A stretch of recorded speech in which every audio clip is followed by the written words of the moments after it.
Հիմա մեզ մոտ ինչն է անկալում, որ 63-ը թոշակի տարիք, հա?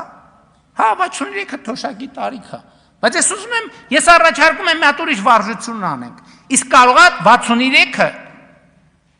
փոքր եւ միջին բիզնես դնելու լավագույն տարիքն է։ Որովհետեւ ով ունի կյանքի եւ աշխատանքի ավելի մեծ գիտելիք, քան 63 տարեկանը։ Եվ ես արդեն հանձնարարական եմ տվել, որ մենք թոշակառուներին 63 եւ բարձր տարիքի անձանց աջակցության, տնտեսական աջակցության ծրագրեր ունենանք։ Որովհետեւ հարգելի գործընկերներ, 21-րդ դարում 63-ը ինչ տարիք է, ով կարա ասի։ 65-ը ինչ տարիք է, 70-ը ինչ տարիք է, 75-ը ինչ տարիք է։ Այսինքն սա մարդու, մենք պետք է այդ բանը, այդ մտածողությունից էլ դուրս գանք, որ թոշակառու վերջ ավարտեց, ոչ,